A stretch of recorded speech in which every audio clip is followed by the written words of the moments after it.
My childhood friend, also my husband and a military officer, passed away. While sorting through his belongings, I came across an old, worn-out diary. It was packed full of his feelings and longing for someone who by then had already become his white moonlight. Only then did I finally understand why he had been so emotionally distant toward me during our 30 years of marriage. In this second chance at life, I decided to let go and allow him to chase after his true love. But later, with tears welling in his eyes, he clutched my hand tightly. "Emily," he pleaded, "I was wrong.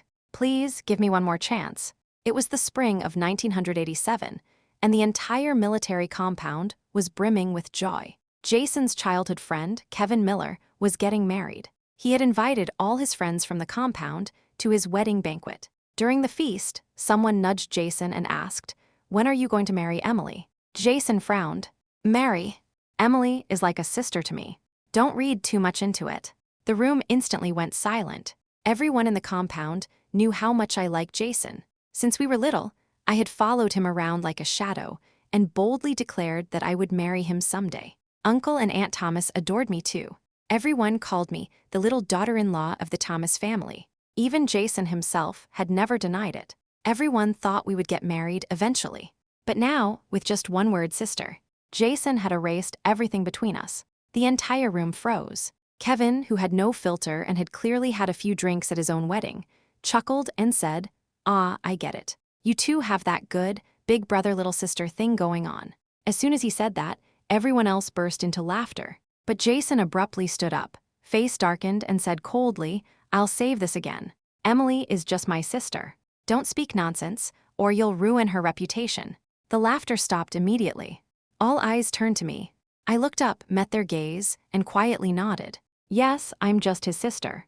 On the way home, I was unusually quiet. I had always been talkative, especially around Jason. I used to chirp away endlessly in front of him, but now, my sudden silence made him uncomfortable. Still mad, he asked out of nowhere. His question seemed abrupt, but I understood what he meant. "I'm not mad," I said. The truth was, I hadn't yet adjusted to coming back to life. That wedding banquet had marked my return, 30 years back in time. I was young again, full of energy, and without a care in the world. I was 21. I hadn't married Jason yet, and wasn't trapped in the prison of a cold marriage. I hadn't yet spent years waiting alone, burdened by guilt and sorrow, slowly falling into depression and illness, dying young. The most ridiculous part was that I didn't learn about his white moonlight until the very end of my life. Jason died unexpectedly during a mission. I, sick and frail, had packed up his things and found the diary. Inside, every page was filled with thoughts and feelings for that woman he had always loved. That's when I finally realized why he had been so cold to me throughout our marriage. In that moment, all of my complaints and hurt turned into a joke. The love I thought I had became the greatest shackle of my past life. I suffered, and so did Jason. Thinking about everything from that past life left me feeling heavy. I was just tired. I didn't want to talk. Jason was clearly surprised by how distant I was. "Are you feeling okay?" he asked, reaching out to touch my forehead. I avoided his hand. His arm froze midair for a few seconds, and his face turned noticeably colder. "What are you sulking about now? If something's bothering you, just say it. No need to act like this." I didn't understand. "What exactly am I doing wrong?" I asked. Jason was stunned. He hadn't expected me to talk back. After all, I used to like him so much. I'd followed his every word, done everything to please him. By now, we had reached the front gate of my house. I turned to walk into the yard, but Jason grabbed my arm and said firmly, "Emily." Just then a military orderly came running over. "Captain Thomas," he said, "there's a comrade named Linda Snow looking for you. She's making a bit of a scene. You'd better come." The moment Jason heard that name, his eyes lit up. "Emily," he said without even looking at me, "tell my mom I won't be home for dinner tonight." With that, he turned and hurried away. I watched his back as he left, and no matter how much I tried to suppress it, a familiar ache still stirred in my chest. Linda Snow was Jason's white moonlight, the woman he had hidden deep in his heart. Half a year ago, the Capitol dance troupe came to our base for a performance. Linda was one of the dancers. That's when she and Jason met. They both liked each other, and their feelings were obvious. The only thing they lacked was someone saying it out loud, but fate had other plans. After an unexpected incident, Jason married me, and Linda left with her husband. Not long after, she was attacked by a group of thugs and died tragically. From that day on, the light in Jason's eyes disappeared. He blamed her death on me, and then he used silence and coldness as a weapon, punishing me for years, leaving me to wait alone in our empty home. Whenever I lost control and begged him hysterically, asking why he treated me that way, he never said a word. All along, I thought I had done something wrong, that I was the reason for his disgust and resentment. It wasn't until I found his diary, after his death, that I finally understood everything. How laughable. I had never even met Linda Snow. What did her death have to do with me? Jason and I had grown up together more than 10 years of childhood memories, and yet it couldn't compare to the 6 months he knew her. In the end, the childhood sweetheart lost to the faded stranger. I gave up and I let go. When I got home, I took the military medical assignment Mai had just filled out and ripped it to shreds. In my past life, I spent everything chasing Jason. I gave up my dreams. I lost myself. But this time, I'm going to live for me. I carried a box of tea to Professor Gu's home. "Professor," I said, "you mentioned before that you were taking a medical team abroad for further training and saved a spot for me. Is that spot still available?" Professor Gu was savoring his tea with half-closed eyes when he paused. "Didn't you say you wanted to stay in the army, the military doctor, and stay close to that Jason boy? What made you change your mind?" I gave him a faint smile. "Some things just aren't meant to be. I've figured things out now." He stared at me for a long time, studying my expression. "You sure you're not being mistreated? If something's wrong, I can talk to Colonel Thomas." Colonel Thomas was Jason's father, and also Professor Gu's close friend. "There's no need," I said. "Please don't worry, I simply want to study abroad, improve myself, and one day be able to contribute more to our country. That's honestly what I want." Professor Gu's expression softened, and a warm smile appeared in his eyes. "You're one of the most naturally talented students I've ever taught in medicine. Studying abroad will open new doors for you. This is a rare opportunity, make the most of it." The weight in my heart lifted. "Thank you, Professor." The medical team would depart in 2 weeks. Professor Gu told me to use the time to get everything in order. He didn't need to say more, I knew what he meant. This overseas training would take at least 5 years, and I wouldn't be able to return during that time. There were some people, some things that needed a proper goodbye. After resolving such a major decision, I felt lighter, almost free. But as I passed a movie theater and saw 2 familiar figures, my mood sank again. "Emily, are you following me?" Jason's voice was cold, his dark eyes sharp and piercing. Standing next to him was a tall, slender, strikingly beautiful woman in uniform. Linda Snow. I recognized her instantly. Jason had kept a photo of her from years ago in his diary. On the back he had written in his own handwriting, "The love of my life." I remember the pain I felt reading those words in my past life. But now, standing face to face with the real person, I felt nothing. Linda noticed me staring and gave a soft, polite smile. Then she turned to Jason and said sweetly, "Jason, aren't you going to introduce me?" Jason's furrowed brows immediately relaxed, his expression softening. "This is Emily," he said calmly. "She's my neighbor, like a little sister to me." As he spoke, he glanced at me with a meaningful look. "Emily, this is Linda Snow, your future sister-in-law." Linda blushed and looked down shyly, a bit embarrassed. "Emily," Jason said, now with a subtle warning in his tone, "say hello to your sister-in-law. Don't be so rude."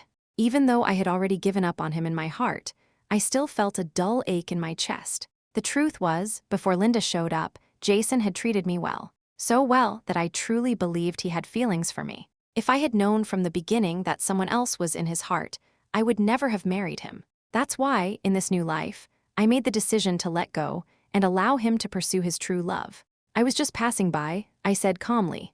"I won't bother you two any further."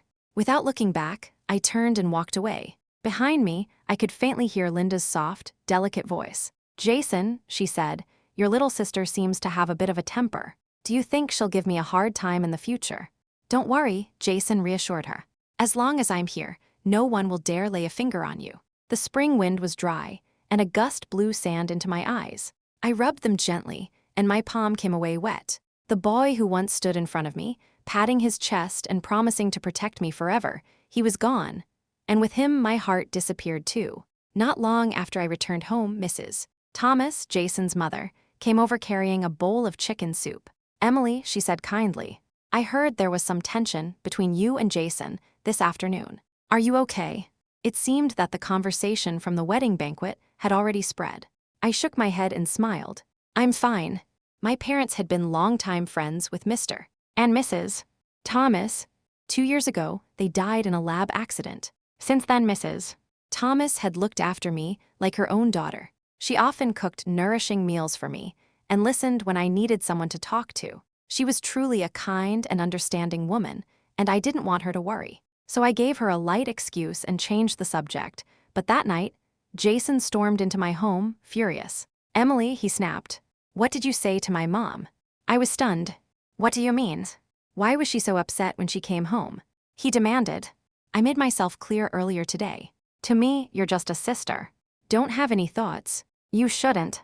With that, he turned and left in a rage. I stood there frozen, staring blankly for a long while.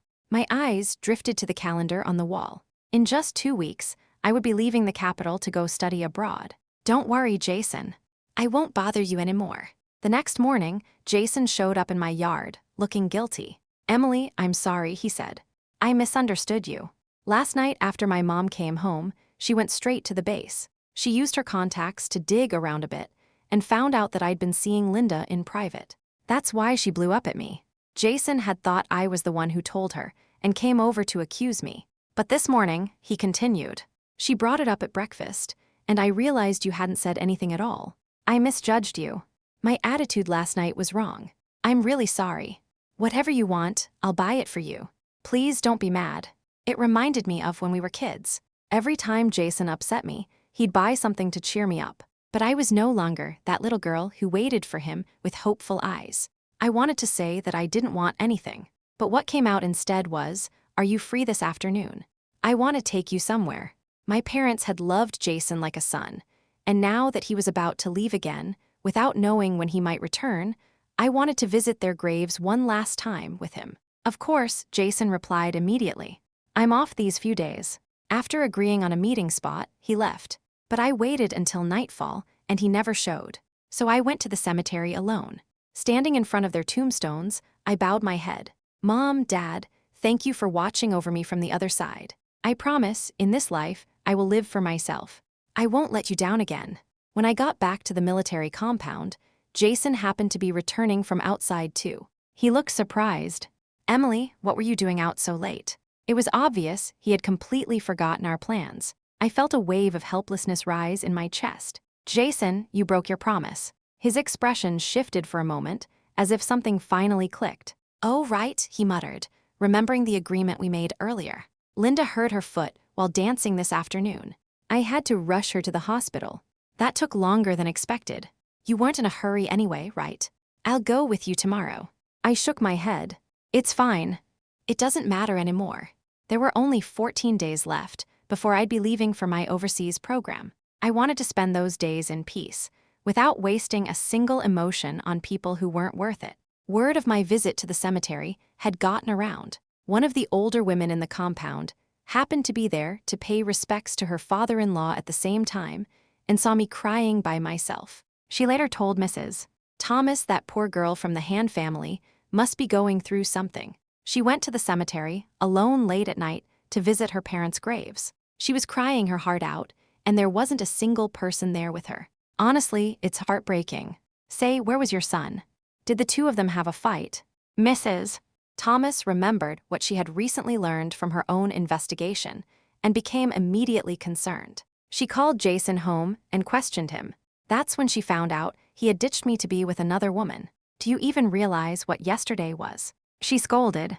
Emily invited you to visit her parents' graves, and you let her wait all afternoon, alone. Her parents were so kind to you when they were alive. Just then, Colonel Thomas came back from outside. After hearing the whole story, he tore off his belt and gave Jason a harsh beating. Jason didn't even try to dodge. He knew he was in the wrong. By the time he showed up at my door, his face was bruised and swollen.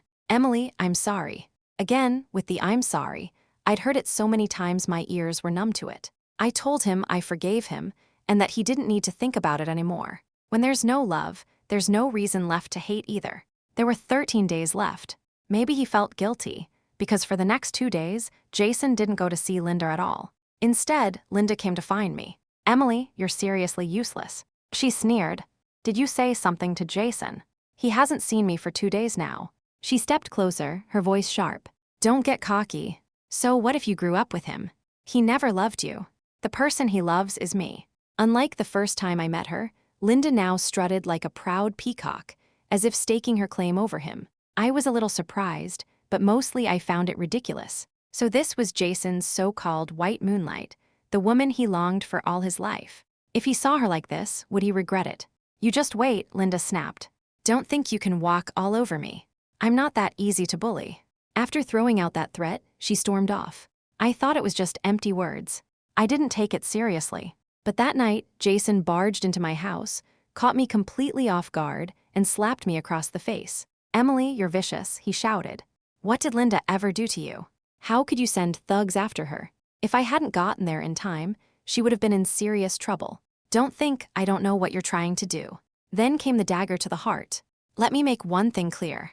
Even if every woman on earth disappeared, I still wouldn't choose you. Just give it up already. This time, I didn't explain anything. I slapped him back. Jason, I said coldly, if you trust me so little, then we're done, completely and forever. I had hoped we'd part ways with some dignity. Clearly, that was impossible. 10 days left. Word of our fallout reached some of our mutual friends. Kevin Miller's wife, Hannah, who was also a good friend of mine, was furious on my behalf. Is Jason out of his mind? She fumed. He actually hit you. For some outsider, what an idiot. And that Linda girl, what's her deal? I don't think she's even half as pretty as you. And she definitely doesn't come from a better family. That Jason would actually choose her. I said I didn't like him anymore. That whatever choices he made had nothing to do with me. Hannah looked at me. Why died? Emily, are you serious? I couldn't blame her for being shocked. After all, I'd been hopelessly in love with Jason before. I'm not joking, I said seriously. I mean it. Seeing this sincerity on my face, she finally believed me, at least a little. That's good, she said. You're so amazing, Emily. There are plenty of good men out there who would line up to be with someone like you. Jason doesn't matter. The next day, Hannah came running over, her face full of gossip. Emily, guess what? Jason got whipped by his dad again hard. Kevin told me about it, and even Vince describing it said his skin got split open. Serves him right. After what happened that night, Jason and Linda finally made their relationship public. When Colonel and Mrs. Thomas found out they were livid, they firmly opposed the whole thing. But the more they resisted, the more Jason insisted. Colonel Thomas was so furious. He took to whipping him with a belt every day. Emily, Hannah asked, blinking her big sparkly eyes. Don't tell me you feel sorry for him. She was clearly testing me again. I smiled and shook my head. Nope, not at all. I've let him go, really. In fact, I added Mrs. Thomas came to talk to me last night. I made it very clear, right in front of her. There's no future between me and Jason. Even if he didn't have someone else in his heart, I still wouldn't like him anymore. Mrs. Thomas had looked genuinely regretful when she left. She had always hoped I'd become her daughter-in-law. But fate had other plans. Let's stop talking about him, I said. Come on, let's go to Ocean Sky Restaurant. Ocean Sky was the most famous luxury hotel in the capital. I had booked a dinner there to treat all our friends from the compound before I left. Everyone except Jason. The dinner was full of laughter. No one mentioned him, and the atmosphere was comfortable and warm. Before we wrapped up, I told everyone about my upcoming study abroad. In that instant, the cheerful mood froze in place. Kevin looked stunned. Does Jason know? He asked awkwardly. Should someone tell him? Hannah rolled her eyes and smacked the back of his head. Say what? Emily already cut him off. They're not friends anymore. What's there to say? Besides, he's wrapped up in his little romance right now. If you go tell him, he might even blame you for ruining it. Everyone turned to look at me, with a touch of sympathy in their eyes. I raised an eyebrow and laughed. Why are you all staring at me? Did you just realize I got prettier or something? I can't help it. I was born with this face. Hannah burst out laughing. Stop showing off. The others laughed too, but behind the smiles was a strong sense of reluctance. We're going to miss you, Emily. I'll miss you all too, I said sincerely. My dear friends, only 6 days left until my departure. I hoped everyone would live happy lives and get everything they wished for. Over the next few days, I visited my professors and had lunch with a few close classmates. I also went out alone to visit every major site in the capital, one by one. The Great Wall was my final stop. I joined a group of strangers, and we encouraged each other all the way to the top. The sky was bright and blue, the breeze gentle. Everyone's face glowed with joy. Someone suddenly shouted, "Go, go, keep climbing." And the whole crowd followed, cheering loudly. I cupped my hands around my mouth and shouted with them, laughing, "Let's go, Emily. You're the best." My beloved country, I thought, in 2 days I'll set sail. But when I return, I'll shine. That day, I made a quick stop at the department store. I wanted to buy parting gifts for Mr. and Mrs. Thomas. They had truly treated me with kindness, and I was grateful. What I didn't expect was to run into Jason and Linda. The moment he saw me, a complicated expression appeared on Jason's face, when I had never seen before. Several days had passed since our last fight, when Jason and I ended things for good. And from what I heard, things hadn't been going well for him since. He was getting scolded and beaten by his disappointed parents, avoided by his friends, and constantly pressured by Linda Snow's family. Every part of his life had become a mess, and he was overwhelmed. He had thought he could handle it all, that everything was under control. But clearly, he was wrong. And deep down, he knew. The root of it all was me. If he had just stayed with me, none of this would have happened. "Emily." Jason started to speak, but didn't know what to say. After what happened between us, slapping each other in public and ending everything in the ugliest way, there was nothing left to say. I didn't want to acknowledge him either, so I turned to walk away. But Linda stepped in to block my path. "Emily, don't go. You haven't even apologized for what happened last time," she snapped. I almost laughed in disbelief. Was she serious? She falsely accused me and still expected me to apologize. I hadn't even begun to hold her accountable yet. I didn't want to waste time arguing. I was in a hurry to finish shopping, so I ignored her and walked straight ahead. But she wasn't about to let it go. She grabbed my arm and wouldn't stop. "Hey," I said, "don't walk away." As she spoke, she dug her fingernails hard into my arm. That was it. I wasn't going to tolerate this anymore. I slapped her across the face. "Get out of my way. You hit me. Jason. Jason." She whimpered, clutching her cheek, eyes brimming with tears as if she were the victim. Jason rushed over immediately and pulled her behind him protectively. He glared at me furiously. "Emily, what's wrong with you? Why are you acting like this? I really misjudged you." Smack. I slapped him too. "Jason, Hannah was right. You really are blind and deaf." His face darkened instantly. "Emily, don't push your luck. Don't think I don't know all the sneaky things you've done behind the scenes. No matter what you do, I will never like you." I laughed. "Jason, you seriously think too highly of yourself. And by the way, your so-called love means less to me than garbage. I don't want it." Without another word, I turned and walked away, leaving Jason standing there with an ugly expression, stunned and speechless. That ridiculous drama didn't affect my mood at all. I finished my shopping with ease. I bought Mr.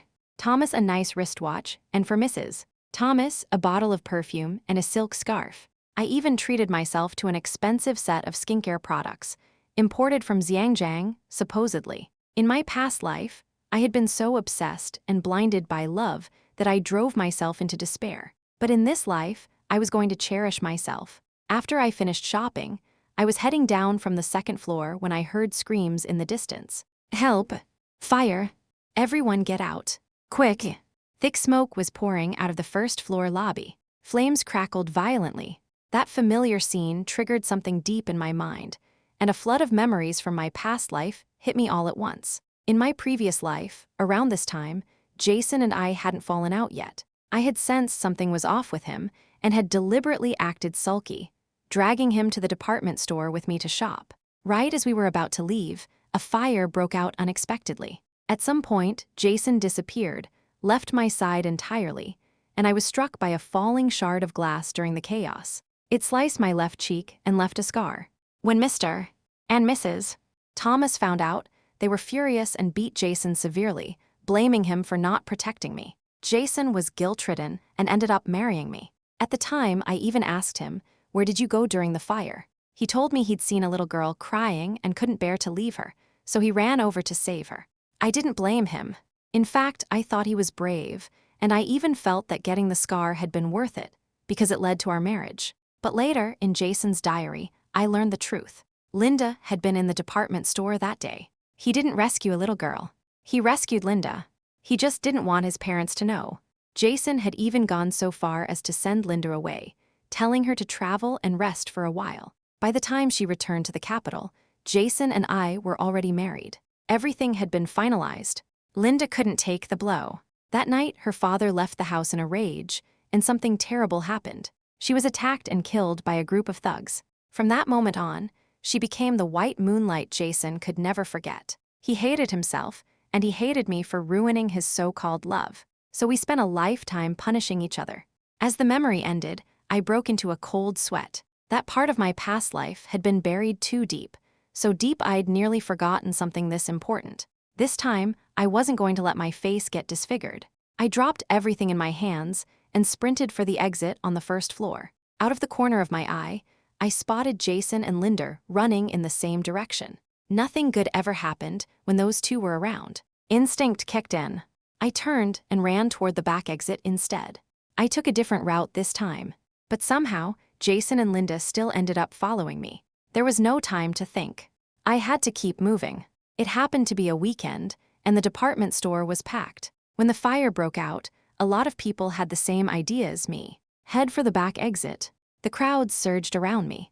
In the chaos, a panicked older woman shoved into me from behind, and I fell hard onto the floor. Jason happened to be passing by and instinctively reached out to help me up. But just then, Linda shrieked behind him. She had tripped and fallen too. Jason immediately let go of me and turned around to help Linda instead. Then the crowd swept them forward. He looked back at me once, just once. In his eyes, I saw guilt and panic. I was still on the ground, trampled several times by people running past. My palms were bleeding from the crushing force. But I didn't give up. I gritted my teeth and forced myself up. A kind young woman nearby noticed me and helped me to my feet. We held on to each other and stumbled forward, pushing through the crowd. Finally, I saw the light of safety ahead. Jason was standing near the door. When he saw me emerge, his eyes lit up with relief. "Emily, you're okay." "Thank God."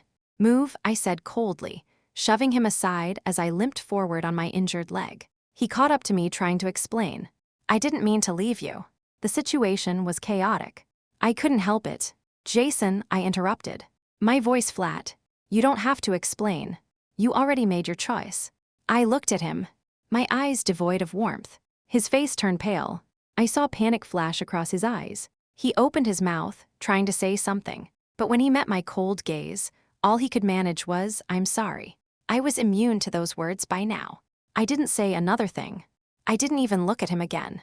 I turned and walked away without hesitation. Tomorrow, I would leave the country. And Jason Thomas, I'd never see him again. Jason returned to the military compound in a daze. Kevin, who was just heading out, saw the look on his face and couldn't help asking, "Jason, what happened to you?" Jason shook his head. "Nothing." Kevin sighed, "You're so damn stubborn. Just for that one woman, you've turned everyone against you." He looked at Jason, bewildered. "Jason, we grew up together. I've seen how you felt about Emily since we were kids." "What changed?" Jason was stunned. How I felt about Emily. Kevin nodded. "Of course, you always protected her. If anyone even looked at her the wrong way, you were the first to throw a punch." Jason frowned. "That was all years ago." "No, it wasn't," Kevin said. "Remember when we were in high school? There was that punk kid who kept messing with her. You found out and took leave from the base just to show up at her school. You knocked out 2 of his teeth. He was bawling on his knees before you finally stopped.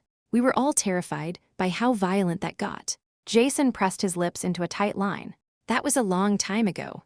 No point bringing it up. You're really stubborn. You know that," Kevin said, shaking his head in frustration. "You'll regret this someday." Kevin looked like he wanted to say more, but just as he opened his mouth, a familiar figure came into view, and he shut up immediately. "Hurry it up. I just asked you to buy some soy sauce. What's taking so long?"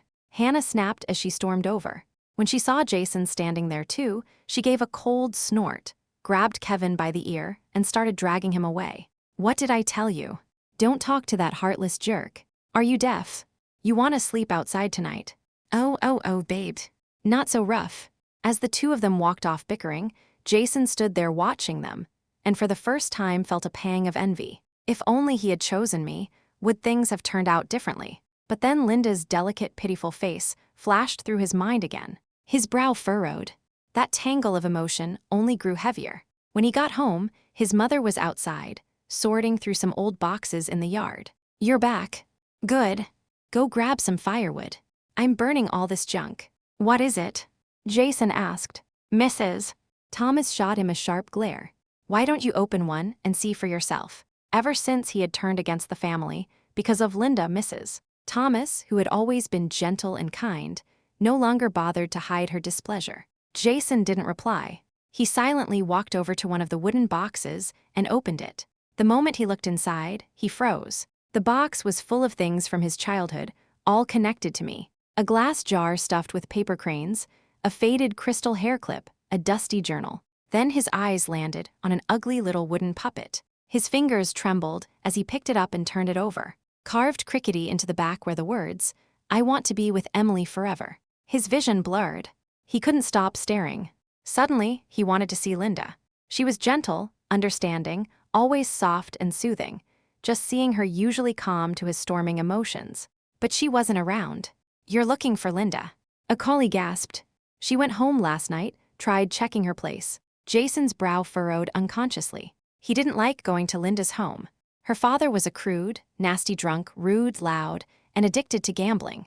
He constantly asked Linda for money, and if she didn't give it, he'd storm over to the dance troupe and make a scene. Linda, afraid it would affect her job, always gave in. When she had nothing left, she'd come asking him for help. It wasn't really about the money. That didn't matter to Jason, but he just couldn't stand Mr. Snow. Jason had visited their home once before. He still remembered how shamelessly Mr. Snow told him flat out that he'd sell his daughter to him if the price was right. Those weren't words any father should say. Ever since then, Jason had felt a strange mix of pity and protectiveness toward Linda. Even so, thinking of what kind of man Mr. Snow was, Jason still bought 2 bottles of good liquor and made his way to the rundown tenement building where the Snows lived. As he passed by a narrow alley nearby, he suddenly heard a familiar voice. "Hey, what the hell are you doing?" It was Linda. What was she doing here? Jason stepped closer and saw her surrounded by a few street thugs. "What do you want from me?" "I already gave you money last time." One of them sneered. "You've got some nerve saying that. Your boyfriend chased us all over the place like a maniac. We've been hiding for days. The money's long gone." "So what?" Linda snapped. "You want more. I let you touch me, didn't I? Isn't that enough for you?" Crash. A glass bottle shattered on the ground with a piercing crack. Linda turned in shock, right into Jason's furious black-eyed glare. Her face went pale in an instant. "Jason, it's not what you think." "It's not." Linda cried out, her voice trembling. She staggered toward him, eyes filled with tears, looking as delicate and pitiful as ever. But this time, that act had no effect on Jason. "Linda, you're disgusting."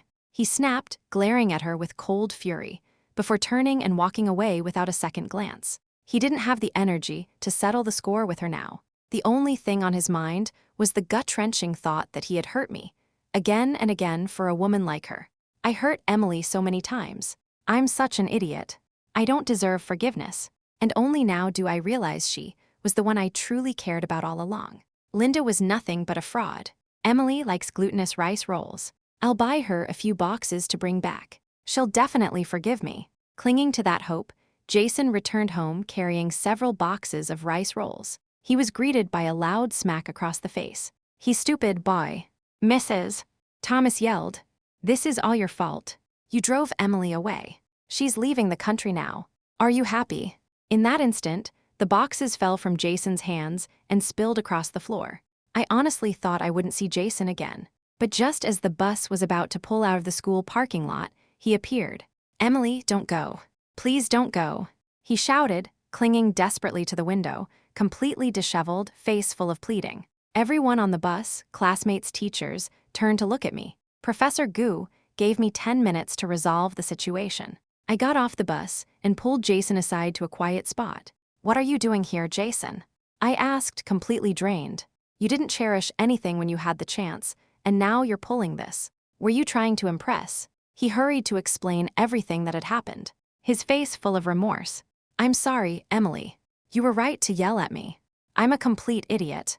Linda lied to me. The truth is, you're the one I care about. I let out a cold laugh. Why is it so hard for you to admit that you fell out of love? If Linda hadn't lied to you, you would have never come back to me. Stop bothering me. I turned to walk away. Jason's eyes turned red. He rushed forward and grabbed my wrist tightly. Emily, I was wrong. Please give me one more chance. I looked him straight in the eyes, mine colder than ever. Jason, I already gave you a chance. You just didn't want it. All color drained from his face. After that unpleasant interruption, the rest of the journey went smoothly. When we landed at Anguo International Airport, a tall, blonde, blue-eyed guy was waiting to pick us up. Someone from the lab. The moment he saw me, he said something that stunned everyone. Oh my God, you are exactly the woman from my dreams. I like you very much, miss. Will you be my girlfriend? I was so taken aback by his enthusiasm that I nearly froze on the spot. His name was Mike, a medical PhD, and his boldness startled me. To avoid him, I buried myself in lab work. I ate there, slept there, practically lived in the lab. But Mike wasn't the type to give up. In fact, the more I avoided him, the more determined he became. No matter what event I attended, if he could find me, he'd show up, always with a giant bouquet of roses and a dramatic confession.